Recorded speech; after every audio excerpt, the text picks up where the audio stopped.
Tatu Classic FM. Karibu ni siku nyingine tena, siku ya Jumamosi ambapo tunakutana katika kipindi pendwa kabisa, kipindi cha Sauti ya Mwanamke. Na katika kipindi cha Sauti ya Mwanamke humu ndani tunakuwa na vitu vingi, vitu vizuri, na pia tunakuwa na wageni, tunazungumza nao mambo mawili matatu.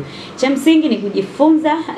Kina mama tunataka tutoke hatua moja kwenda hatua nyingine, na ikiwa leo ni tarehe 15 ya mwezi wa 11 2025, siku nzuri kabisa ya Jumamosi. Popote pale ulipo, kama ndio umejiunga na sisi, ni 103.3 Classic FM na kipindi pendwa kabisa cha Sauti ya Mwanamke. Langu jina naitwa Daina Semboa. Nikwambie tu kwamba tuko kwa udhamini mkubwa kabisa wa kuhani na Mwalimu Musa Richard Mwacha. Yeye ndio anatufanya sisi tuko hapa, anatufanya sisi tunang'ana, tunameremeta, pia ni kwa ajili yake. Lakini pia nikwambie tu ndugu yangu, rafiki yangu, nikusihi ya kwamba kesho ni Jumapili, tunachotakiwa ni kuwahi mapema sana pale ngomeni kwa kuhani na Mwalimu Musa Richard Mwacha.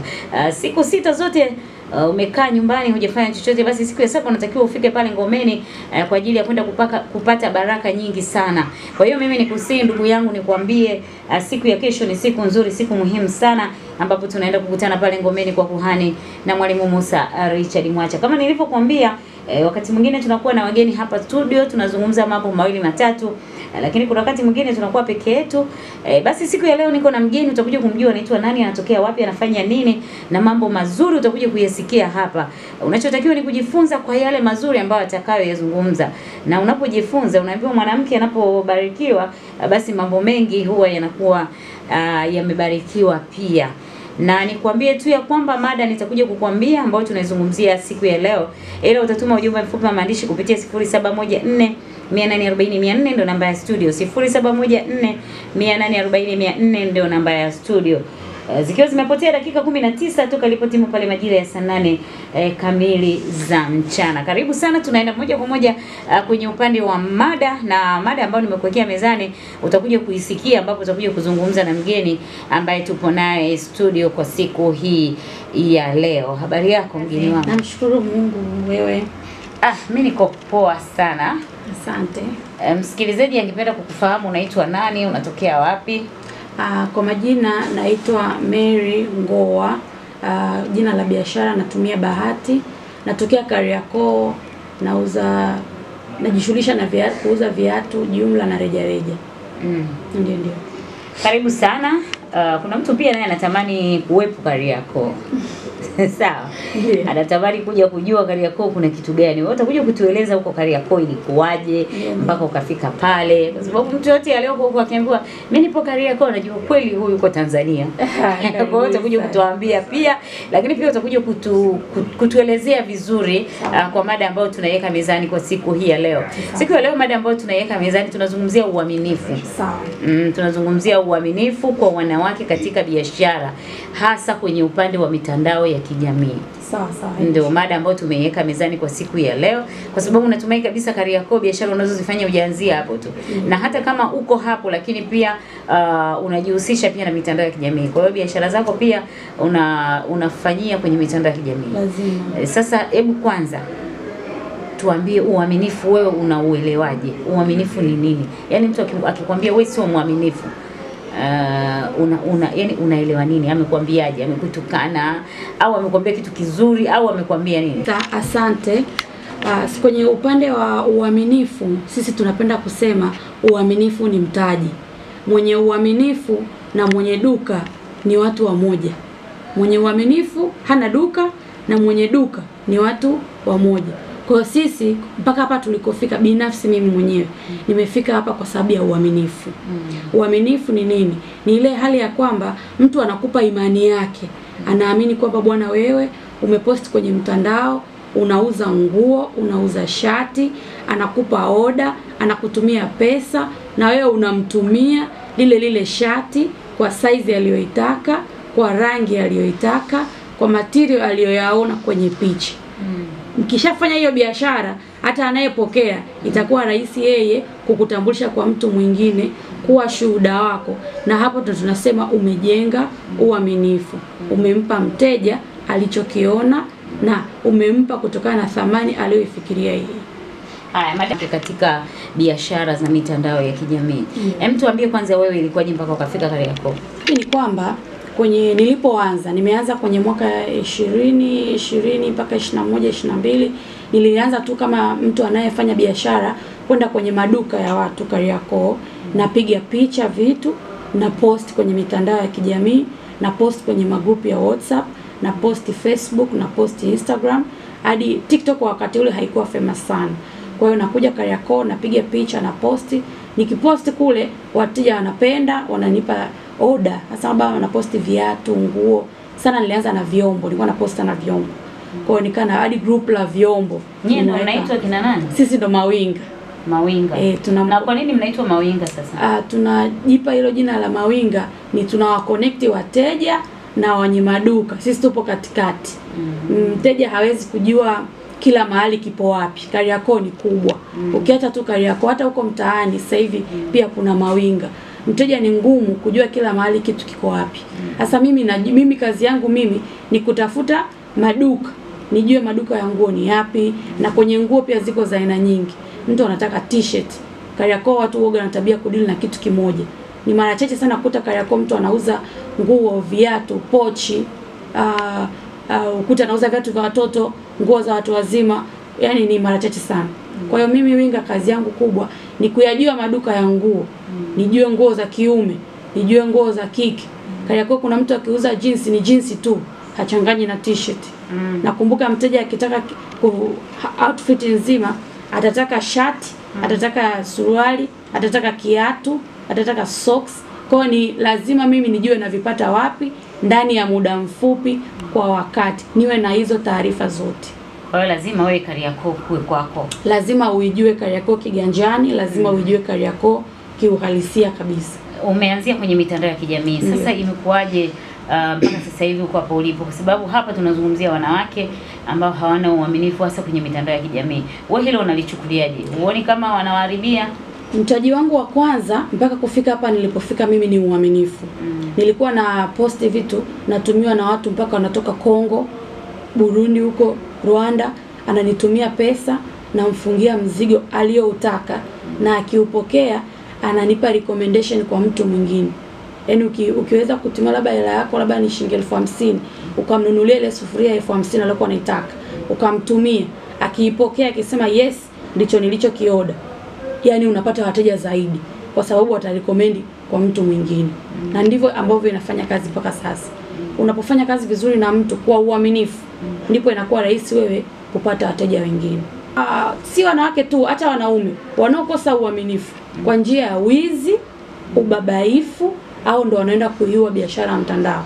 Na kama nilivyokuambia awali, mtandao ndo umekuwa, ndo tunakoelekea. Sasa hivi tuliko itafika sehemu ambako watu watakuwa hawahitaji hata kuja madukani.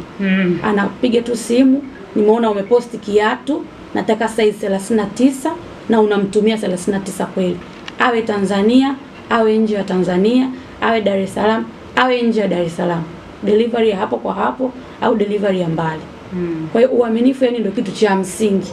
Umepokea kiatu, kikiangalia hichi kiatu bwana, nikikiona ni 39 kweli ya kuandika. Lakini mbona kama mwenyewe nina mguu size 36 nikiingia kinanitosha. Kwa mteja lazima umwambie ukweli. Bwana hichi kiatu size ni 39.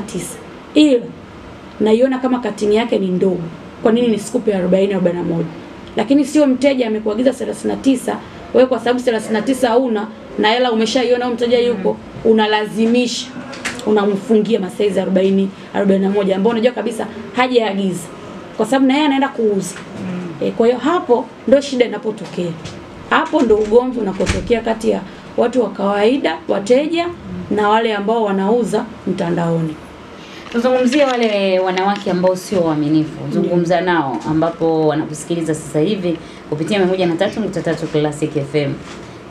Wabadilike vipi?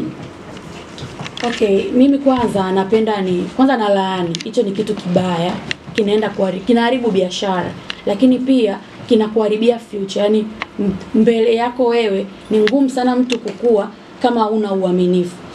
Anajua huyu ni mwizi. Watajua tu. Yaani watakujua kwa sababu mitandao haifi. Tuliambiwa tuogope teknolojia, tumogope Mungu. Hivi vitu havipotei. Kuna baadhi ya watu wanaofanya biashara tena wamepata nafasi hadi wamekuwa wafanya biashara wakubwa tu hasa kwenye mitandao. Ila Wamejiharibia kwa sababu ya kuto kuwapa wateja wanachokitaka. Wamejiharibia kwa kuto kuwapa wateja elimu ya kutosha.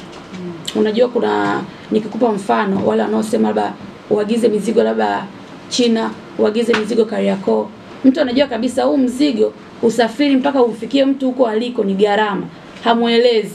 Ila anampa tu ile bei ndogo ya kununua, apate tu ile faida yake ndogo, akishamnunulia, na baada ya hapo mteja atajua mwenyewe kuhusu usafiri. Sasa mteja anakuja kupokea kitu, mbona usafiri ni mkubwa kuliko hata bei niliyonunulia.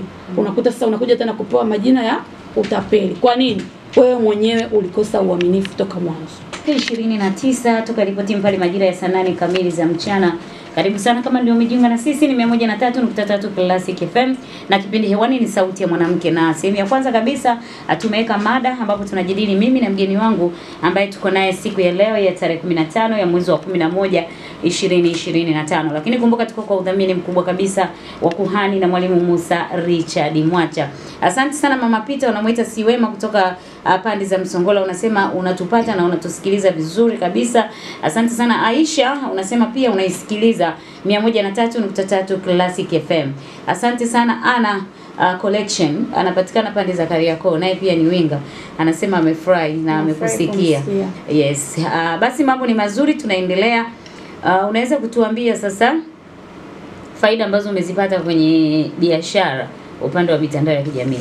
Achilia mbali sasa hivi ulipofika, ambapo utakuja kutuambia ili kuwaje mpaka ukafika hapo. Faida kubwa kabisa ambayo nimeipata kwenye mitandao ya kijamii ni faida ya kulijenga jina langu la Bahati Store, kwamba mtu ukisema sasa hivi Bahati Store, mtu anajua kwa sasa huyu anauza viatu, najua yupo Kariakoo. Hata kama hajawahi kufika anajua. Maana yake mitandao ya kijamii inakujengea jina. Mitandao ya kijamii inanikuzia biashara. Nikileta kitu, labda nimeleta kiatu, ule Instagram, kule TikTok, kule Facebook, nikipost tu mara moja na wale wateja wangu mawinga na wenyewe wakikipost, yani biashara inakuwa kinaenda mbali. Watu wengi wanakuwa wanafahamu. Zamani kabla hatuna mitandao, nimeshusha viatu vyangu hapa, nakuwa najua mimi na wateja wanaonijua tu Kariakoo. Lakini sasa hivi mtu yuko Mwanza, hajasafiri, yuko Kongo, hajasafiri, lakini mitandao ya kijamii imeweza kukupa kukujua kwa ukubwa. Kitu kikitoka ni leo, ni hapo hapo kinakuwa watu wengi wameshafahamu. Unaposti biashara zako lakini unajiblock, yani mtu asikuoni. Sasa ina maana gani hiyo? Asante. Sasa hapo ndo tunasema kwanza tunahitaji elimu ya mtu kujua. Unapokuwa unaposti biashara zako kwenye mtandao, aidha kampuni au mtu binafsi au kikundi, kwanza unatakiwa akaunti yako iwe wazi. Mteja akiingia aweze kupata access zako zote. Ajue unapatikana wapi. Ajue namba zako za simu. Ajue ikiwezekana hata na wewe mwenyewe pia kujue. Ajue nafanya kazi na nani. Ndo huyu Kwa hata siku mtu akinifanyia kitu kibaya, najua naanzia wapi. Hata kama wewe ni winga, hauna duka, ni vizuri kujieleza kabisa pale, bwana, hii ni online business, biashara ya mtandao. Ila nimekuwa based Kariakoo. Nimekuwa based Sinza. Hii biashara ya mtandao nauza sana labda kitu 1 2 3. Kwa hiyo mtu kwa anafanya biashara kwenye mtandao alafu amejiweka kwanza akaunti yake ameifunga, ni private, ni shida. Hapo umesema kwamba mtu akujue. Ndio. Anakujuaje? Wewe pia tu kwenye akaunti yako sijaona picha yako. Zipo kwenye stories zipo. Kwenye stories ziko picha. Maana sinatakiwa uwe unaposti pia na picha zako, angalau pia unatangaza. Inapendeza iwe hivyo. Inapendeza iwe hivyo. Of course kwa sasa hivi mimi hapa nina deal na Instagram, nina deal na Facebook, nina deal na TikTok, lakini zaidi niko WhatsApp. Nina magrupu ya WhatsApp ambayo yanawafanya biashara wadogo, mawinga, wenye maduka. Kwa hiyo kule niko zaidi kwa sababu lazima kila siku, kila muda niwe updated, yani wateja wajue nini kipo, nini kimekwisha, kitu gani kipya, kitu gani cha zamani lakini bado kipo. Kule ninahudumia watu zaidi ya 5,000. Kwa hiyo kwenye magrupu ya WhatsApp niko active zaidi. Hivi mitandao, namna ya kupromote biashara zenu? Ni vizuri upate elimu kwa watu ambao mimi nimeshafanya kama mara 2 na kuna watu ambao wananimenta pia, ichi post ichi usipost, na namshukuru Mungu pia kwa ajili yao.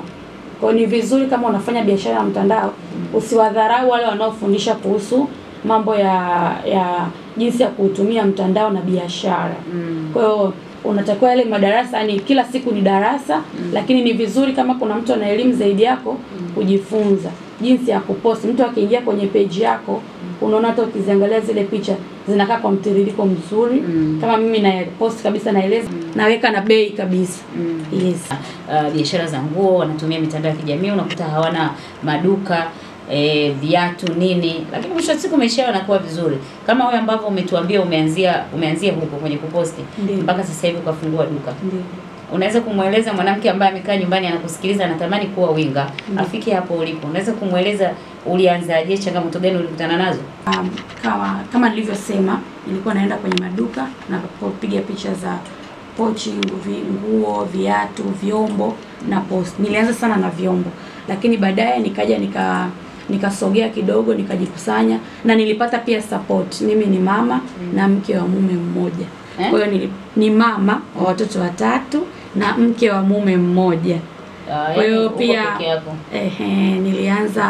nilianza kuwinga, kama nilivyosema nilianza kufanya biashara mtandaoni. Ila baadaye pia ilikuwa inanipa faida kidogo kidogo, natunza. Kama tunavyojua kina mama tunaweza kutunza fedha. Lakini pia baadaye nikaja nikamshawishi mume wangu kwamba naona ninaweza kujisimamia, nikaanza kwa kigoli kidogo, kama unisapoti mtaji.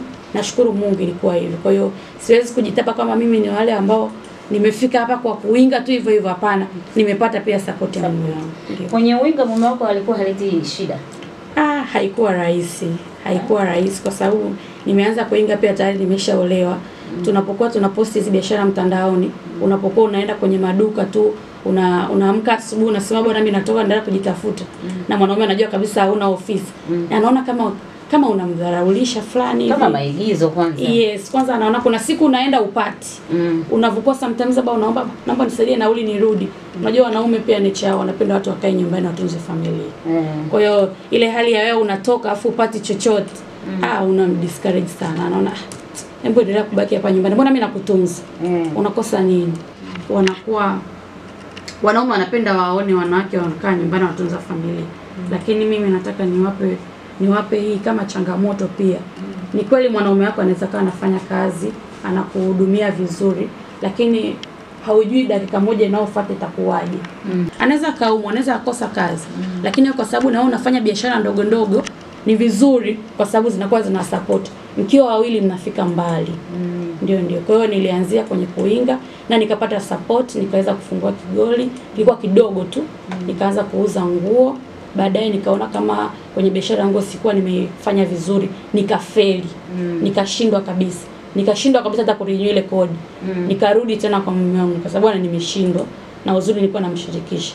Akasema unaonaje ubaki nyumbani au nikasema naomba unisupport tena. Naona nikifanya viatu nitafanikiwa na kweli. Kwa hiyo kwenye kushindwa tena au ni kwenye ile kuposti. Hivyo na posti sana angalia kipi kinatembea. Kwa hiyo kwenye nataka niwe mkweli ili kwa sababu najua kuna mama wanafanya biashara moja akishindwa na relax. Anaona kama ndo maisha yameishia hapo. Hicho ulichofanya ukashindwa ndo safari nyingine ya wewe kuanza. Kwa hiyo nikaanza tena kwenye viatu kidogo kidogo.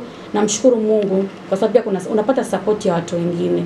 Na dada zangu ambao pia tayari walikuwa wako kule wanakusaidia, bwana unawauliza kwa sababu si rahisi mtu kukufuata tu kukuomba ushauri au kumuomba ushauri akakupa ABC zote za biashara. Kwa hiyo atakupa labda anzia hapa. Kwa hiyo namshukuru Mungu mpaka sasa hivi nimeweza kusogea. Nina hiyo duka yangu ya viatu. Nimebase sana kwenye viatu vya kike, hasa raba na sendo za kike. Nauza jumla, nauza rejareja na pia jikita zaidi na kudili na mawinga. Watu ambao hawana maduka ila wanafanya biashara ya mtandao. Kwa hiyo nina group kubwa ya WhatsApp ambayo kule inakuwa kila siku na post bei za rejareja, bei za jumla. Mawinga na wafahamu sababu na wenyewe hata mtu kabla hajaja lazima wewe ndio utamjoin kwenye group lako. Kwa hiyo tuna mawinga anakuja bwana na order iko labda nimepost kiatu, anakuja dukani. Utaratibu wetu ni unapost, ukisha posti ulipwe pesa, ukishalipwa njoo dukani unanunua, unamtumia mteja wako. Kwa nje ya mkoa pia na nje ya Tanzania. Wenyewe wanaweza kupata order ni za hapa da na yuko mbali. Kwa hiyo tuna boda boda ambao na wenyewe ni wamejiadili kabisa peke yao. Anakuja unamuunganisha boda boda na yule winga wa mkoani, wanafanya biashara, anamueleza mteja alipo, anachukua labda kama ni mzigo dukani, unapelekwa kwa mteja, mteja anaridhika, analipia basi. Na wewe unaweza kumpa kwa bei za mawinga, au unampa kwa bei za mteja mgeni, au unampa kwa bei ya mteja ambaye amekusikiliza kupitia 103.3 Classic FM? Tuna wateja wa reja, tuna wateja wa jumla, wa carton na tuna wateja mawinga, wale ambao wanafanya biashara mtandao. Kwa bei zote zipo zimeelekezwa kabisa. Bei ya online ni hii, bei ya carton ni hii, na bei ya jumla ni hii. Okay. Ndio. Haya msikilizaji, tunaenda kwenye story za wanawake, na baada ya hapo tutakuja kujua nini ambacho amekipata wakati huu hapa ana duka lake sasa hivi. Najua kuna mambo mengi yupo nayo. Kumbuka tuko kwa udhamini mkubwa kabisa wa Kuhani na Mwalimu Musa Richard Mwacha, na kesho tuwai mapema sana pale Ngomeni kwa Kuhani na Mwalimu Musa Richard Mwacha kupitia 0714440400 ndio namba ya studio, ambapo utatuma ujumbe mfupi wa maandishi na utazungumza kile ambacho tunakizungumza siku ya leo. Tunazungumzia uaminifu kwa wanawake katika biashara za mitandao ya kijamii. Kwa hiyo utakuja kutuma ujumbe mfupi wa maandishi na bila yana tutakuja kuisoma. Tupate break fupi, na tukirudi bado tunaendelea naye.